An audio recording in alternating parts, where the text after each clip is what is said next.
About a week ago, Nigerians heard the news of Dangote Petroleum Refinery's plan to begin nationwide distribution of premium auto spirit and diesel from August 15, 2025. The company said it is deploying 4,000 brand new compressed natural gas powered tankers to boost delivery capacity and improve access to fuel across the country, saying the offer is open to marketers, petrol station dealers, manufacturers, telecoms operators, aviation firms, and other large-scale fuel users. The refinery also disclosed plans to support distribution through the establishment of daughter booster CNG stations and a dedicated fleet of over 100 gas-powered tankers, adding that the logistics support, including free product delivery, was designed to eliminate distribution bottlenecks and bring down operational costs in key sectors of the economy. I'm now being joined by oil and gas expert Dan Kunle to dissect this plan by Dangote Petroleum Refinery. Mr. Kunle, good to have you on the program. Thank you very much, Dr. Abati. 2 weeks ago, I was saying you are a regular guest on oil and gas matters. Yeah, thank you very much. It's good to see you. And maybe related or other related issues. Yeah, well, not just oil and gas. But what is the significance of this? Dangote Refinery now going from refining upstream, right, I guess, to downstream, getting involved in the distribution directly. What does it mean?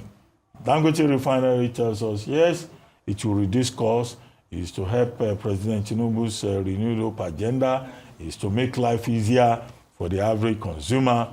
The cost of PMS, yes, came down after that announcement, but it has gone up again, like an elevator, kind of experience.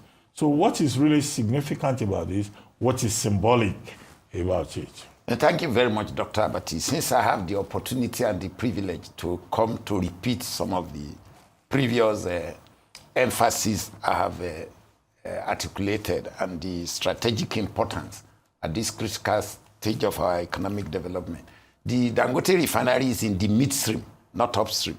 Okay, it's midstream. Okay. Upstream is the crude oil production, gas production. Then midstream is the one that handle your raw crude and gas. So the significance, very, very significant and historical of this decision to intervene in the logistic and distribution infrastructure support by Dangote with 4,000 CNG trucks is that government have tried it since 1973, 74, 75, go on era. They have tried it, it didn't work. It became a big cancer. As the case with everything in Nigeria, I've said it time without number. Petroleum Equalization Fund became a problem. So in actual sense, the subsidy became double tragedy. You were subsidizing haulage costs in Nigeria, so you were paying for volumes that you did not even know. You didn't know the exact volume you were bridging. You were bridging costing and covering. Then you did not know the exact volume that you were importing. So we were paying for imported products that we did not know the volume. If you remember, go back historically, they will tell you 60 million liters per day. They will tell you 70 million liters per day. Then later on, you don't even know how many million liters per day we were importing and subsidizing the price differential. Then after the product has arrived in Nigeria, the people to do bridging for you, we also never knew what is the volume they were moving. So we didn't know how many trucks we were paying for from Lagos or from Port Harcourt or from Warri or from Calabar to the interland, to all the petrol stations. We did not know the exact volume we were paying for. Till today, nobody still has given us the exact volume of what we pay for. So if Dangote refinery that has brought large-scale capacity to the marketplace now wants to assume that bridging responsibility, it means it's good for you and me. Why? We will now know the scientific number, the exact number that we bridge per day. Because he will show us the volume that leave his refinery and go to all the petrol stations that pay, or the retailers that pay to him directly, or the end users that pay. So that will allow you know the quantum that he's covering for us. So if it's covering 40 million liters per day for us, we will now know that, 40 million liters time maybe the bringing cost of about 15 naira on every liter. We will know that that is the quantum that Dangote refinery is absorbing for us because he brought efficiency and optimization of resources to the marketplace. So this is the implication. Okay, but reactions have been mixed. Some people say that this is an attempt by Dangote refinery and the Dangote group to create a monopoly for itself, midstream, downstream. Players within that chain, particularly owners of retail outlets operating under the name Petro1, they too have been complaining. Now, what happens to those other players? Is this an attempt by the Dangote refinery to create a monopoly and take over both midstream and downstream? Thank you, Dr. Abati. We have a very large audience, a cross-section of Nigerians, an international audience watch this program. I have repeated over and over that this new refining infrastructure that Dangote built in Lekki is not to come and become a monopolist. No, the existing refining capacity in Nigeria, 450,000 plus the mini refineries, just say maybe 500,000 barrels per day. If they are not delivering product to the market, Dr. Abati, and the new refinery built by Dangote is able to deliver product to the market, so where is the monopoly? If the people you mentioned now, Petronas or Ipman, if they have been doing middleman business, they did not invest to build refinery. They didn't build refinery. They were parasiting, as I said, on the NNPC PPMC arrangement, importation and local refining. The local refinery failed. All the local refinery failed. They become moribund and technically insolvent. So the regime of the last 10 years or 12 years have been to import, wholesale importation of all our petroleum product requirement. So the people who were taking this product from NNPC or from PPMC to deliver to petrol stations in Nigeria, so they become middlemen. They invested money in owning trucks and in owning tank firms to receive products from government monopoly. So if the situation now has come to become that the importation is not sustainable, the new refinery brought to the marketplace by Dangote now can meet the local market. So if that old order now say they don't want to flow with Dangote refinery, only to allege that he is a monopolist, you can see that there is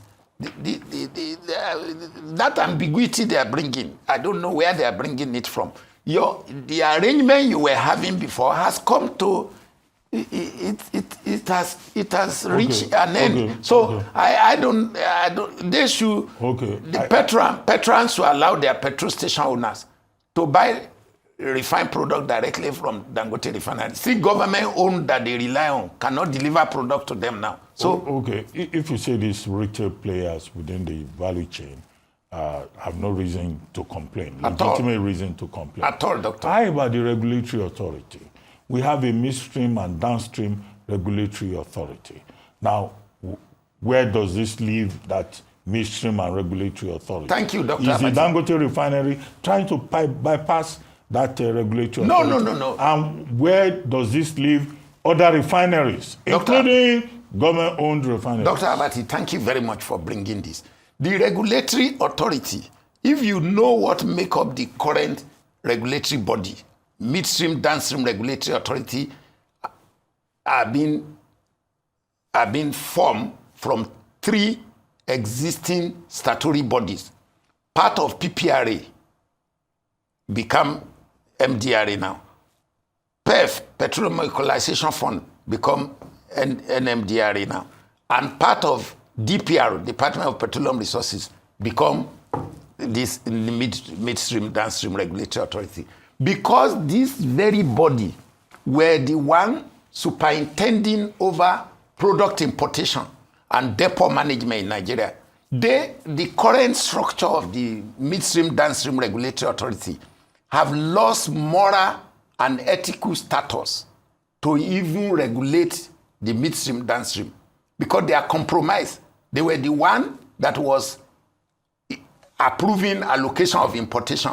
They were the one approving pro forma invoice. They were the one approving how many trucks you can get and you cannot get.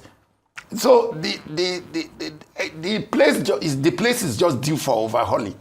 The president has to overhaul that place. I said it last week on NTA program. I said I expect the president to move immediately without even wasting time. So the capacity for them to even regulate what is on ground now is not there from them. So it's not. Are you asking that the president should scrap? No, not scrap. You just overhaul. No, you overhaul it and in what sense? How? You have to change the entire management, the leadership, and then that's what I mean. You sack the people that are there. Then you now take the law. You take the law and look at it, and now call Dangote to the table and call the other people that have been in the industry, because they have been in the industry. You call them to the table and say, look, the reality is here with us. You cannot continue with the old order. The new order is here. How do we? So, Dr. Abati, this is... You want to remove food from the mouth of the people who are working in the midstream and downstream regulatory. No, this game is a life. It's a natural sequence of life, Dr. Abati. I said this. It's not removing food from our mouth. Look, you and me did not participate in that racket that they call fuel import and allocations all over the place. So, and did we not survive in Nigeria? So what is the percentage of the people that are in that business? What is the percentage? What critical mass impact do they make on this society? What is the total people involved in that racket? That we will say because of them, you cannot reorganize the industry. Okay, when people were importing cement, bulk cement into this country, what happened? When manufacturers of cement came in, Bois, Dangote, and Manga, and Lafarge, when they came in, where are those people importing bulk cement? Did they die? They went into other businesses. Okay. So please, there's no sentiment or emotion about this matter. They should come to table. It's a transitional period. Dangote refinery has given 2 months notice now. It's a transitional period. I expect a strong regulatory body to quickly intervene and work out the transition. So it's not, there is no sentiment about it. Every industry go through this cycle. Even our life, we go through this cycle. Okay, Mr. Kunle. Yeah. In the statement issued by Tony Chejina, Dangote refinery spokesperson, he said this is part of the renewed hope agenda for the benefit of Nigerians. I think Nigerians would like to know, how will this be of benefit to them? Yeah, yes, it is of great benefit to Nigerians because the middlemen that create all these add-on costs and disrupt the flow of product to their various petrol stations across the 774 local government of Nigeria. That clock is going to be removed. So it's part of the Renew Hope agenda because it's part of the structural adjustment, part of the reform that President Tinubu is embarking upon. It's part of the entire reform of the political economy of Nigeria. This thing is very fundamental. People think this thing is just ordinary. It's part of the total reform. If I get product directly in my local government and all the bottlenecks are removed, that means I now have energy security, assurance, quality of the product. Okay. That is the meaning. Okay. Of what relevance, value, sense, import is energy security in the context of the crisis that we have in the Middle East? Oh. The Strait of Hormuz is troubled. The Suez Canal is troubled. There's conflict between Israel and Iran. Even the Americans have put their leg and mouth and foot, in the conflict. Now, this is going to drive up costs, we have been told. Yeah. So what will Nigerians gain in the immediate? Yeah, Dr. Abati. Maybe we will get something beyond $75 per barrel benchmark, but that will drive up costs. Yeah, Dr. Abati, there is no part of the world that is insulated from geopolitical escalations such as this. Is, however remote may be your location in the world from where crisis erupted, the vibration will definitely get to you at a later day and time. What happened between Ukraine and Russia? You remember, who took advantage? America. America is now #1 in LNG supply in the whole world. Production and supply, LNG. America used to import LNG from Nigeria, 1999, 2000, 2001, 2002. So they took advantage of the escalation between Ukraine and Russia, and they mass-produced gas, and today they are the largest producer of LNG and supplier of LNG. So the situation between Iran and Israel is going to create a, depending on how long it will last. But if you de-escalate rapidly, the effect will not last long. It will not linger for long. But if they cannot de-escalate faster, then you will see the implication is that we will have energy inflation. And when you have energy inflation propel inflation in every segment of our life, including barbing salon.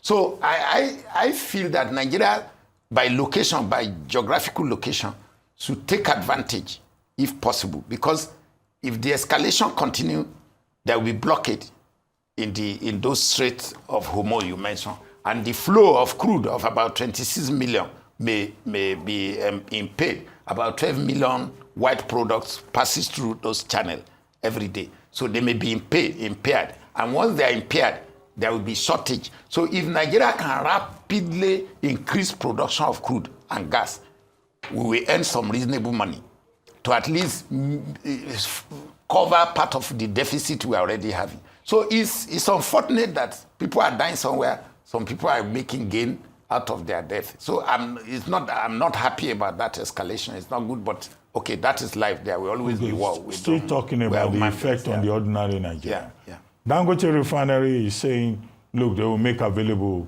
about 100 CNG powered vehicles to deliver to the end user. Now, 100 and more CNG trucks on Nigerian roads. Isn't that going to further compound agony for ordinary travelers around Nigeria? No, knowing how these truck drivers behave. Doctor, I hope you know that these 100 trucks, doctor, is to carry the CNG vessels to daughter stations. So they are very important. In fact, they are the bridgers. We call them bridgers. They are the bridgers. So they will take from mother station CNG vessels to daughter stations across the country, depending on how Dangote refinery spread those daughter stations. They work out their logistics.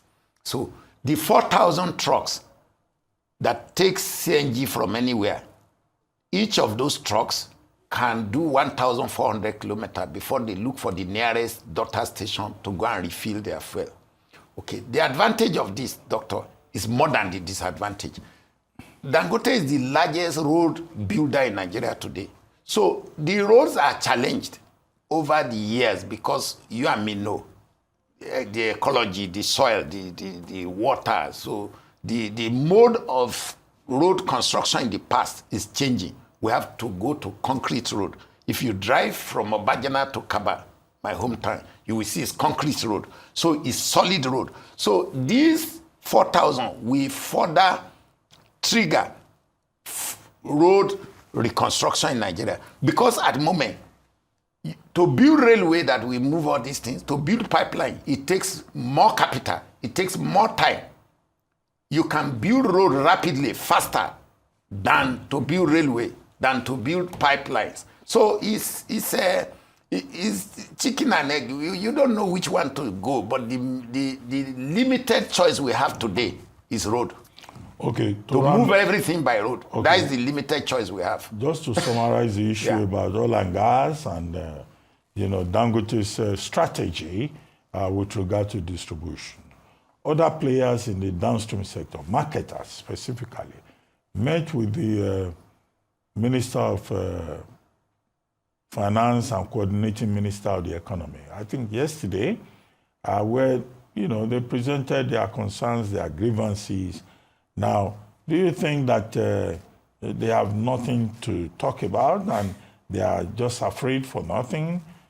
Considering the fact that they are major stakeholders and they feel threatened by what Dangote refinery is trying to do. Dr. Abati, they were major stakeholders. They were.